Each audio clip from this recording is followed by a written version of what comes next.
Hi, welcome to RTP Tennis, where I share all my coaching secrets of the ATP Tour and the WTA experiences that I had as a player and as a coach. Today, I'm going to be talking about one of the most important footwork and step in tennis. Now, this video is going to be part 1 and part 2. It's not going to be one full video. The first one is going to be about the first step you take, and the second video is going to be about the recovery step.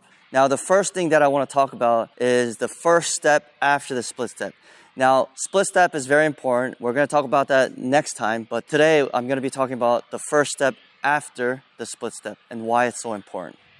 Now, when you're in the heat of a match, after you do the split step and you move towards the left or right, yes, it feels like the players are moving left or right foot, it doesn't even matter. But when you learn correctly, this is how you should do it. After the split step, that step closer to the direction that you're moving into has to move first. This is one of the things that I had the most trouble with as a player. My coaches and trainers, they never explained to me why. They just told me, you just got to do it. When I was a junior, a lot of coaches didn't like me because I asked too many questions, especially that adolescence period from age 8 to like 12. I would just do whatever the coach tells me. But as I got older, I kind of knew what to do and I was questioning things. Now, it's great to just do it, but if you understand why you had to do it, your body could learn so much faster because you're motivated to do it and you could see the pros doing it. So this is the correct way of doing it. After the split step, it's very important that you move that step or the foot that is closer to the direction that you're moving into, because it actually locks the hip into position and you can't take your racket back too far. Now, you've learned a lot of YouTube videos and from probably your coaches that unit turn is very, very important. But the thing is, if you don't move that left foot first or the foot that you're moving in the direction in, you're going to cross over. So after the split step, you cross over. Once you cross over, it's over. So once you cross over, your hips are facing this way. A lot of times you're not ready to move forward this way on the last step. So what I mean by that is after the split step, you move that first step and then you start moving. And then you set up with the left foot. That right foot, you could decide if you want to put here, here, or here. You're actually setting up with the left foot. So that left foot right before that last step is super important on that closed stance or neutral stance. Now, open stance, obviously, you get to the ball and you hit right away. So it's not as important. But again, if you move with the left foot first, it's a lot easier to keep your hips aligned to more going forward and your body is facing forward more rather than facing completely to the left. Yes, as a player, you want to stay side on, but the thing is, you don't want to go too far with your hips, actually. The shoulder can turn, but your hips do not want to turn that much, actually, because when you take that left foot first, by locking the hips in more of a 45 degrees angle, your racket back can't go any further. Now, if you turn going like this, you see how far that racket back goes? A lot of juniors have this problem where they move that right foot first, and look at the backswing now. It could go all the way here. So basically, it's to actually lock your hips and use your shoulder and the hips and use the torque of your body and the twisting of your body. So once that body is locked in place, then you're able to release it with power. But once that hip rotates past that, you're really just rotating the whole body instead of torquing. So you're losing a lot of power, you're losing your timing because your racket back is too far. A lot of bad things can happen. Let me show you.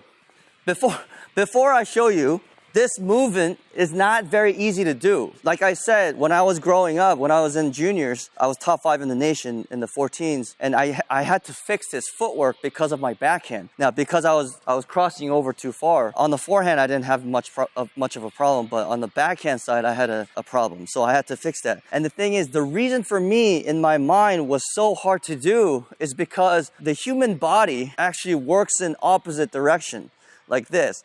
So when your left arm is going forward, your right foot is going forward, your right arm is going forward, your left foot is back. So you're working in opposite directions. So I'm like, I wanted to test my trainers and coaches' knowledge of why you had to take that first step and take your racket back side of that you're moving to. It just feels so awkward because you're taking a racket back and you're moving that footwork, that foot, you're going the same direction. So this was very weird versus this, because you're using the opposite hand and the opposite foot to go back, which is much more natural. So for me, that was much more natural for me to do. But when I was coaching, it was a different story. I had to find the answer so I could convince my players that this is very important, because I had to do it and I got better and I was moving faster. I just didn't know how to explain it. So as I was coaching, I was able to figure out those things. The two most important thing was when that left foot moves first, you don't get tangled on that last step. Okay? Because your hips are not facing so far to the left or so far to the right. Now, the second thing was, one of my kids was, a lot of them have a huge backswing, which is actually okay when you're first starting out. It's actually a good thing. We'll talk about it in next videos. But when you're trying to get to a higher level, it's not okay to take a huge racket back because the balls are a lot faster. Not only that, you actually lose power if you take your racket back too far, where your hips are too far back and your power is not going this way and it's actually going this way. So they were taking their racket back too far and their timing was bad. They couldn't get enough power. Finally, I was able to explain, after fixing so many players taking a big backswing on their two-handed backhands or their forehand. So let me show you the examples. So after you do the split step, oh, that's a little too fast. Hold on one second. I need some time to explain. Okay, that's perfect. All right. So after you do the split step,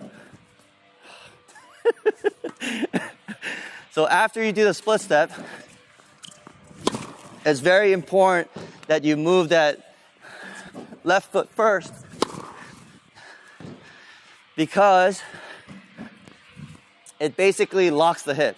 Now, it's not always the left foot first, but the thing is, you want to actually, it's more of a shuffle rather than a sprint, trying to sprint this way. So it's more, watch one more time. Again. It's a lot harder to do with the ball machine because you can't really see when it's coming, but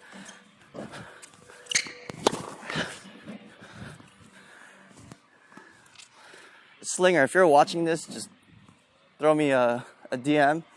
Send me a freaking ball machine. Practice it with that left foot moving first, and then it'll become more natural going with the shuffle on that first step.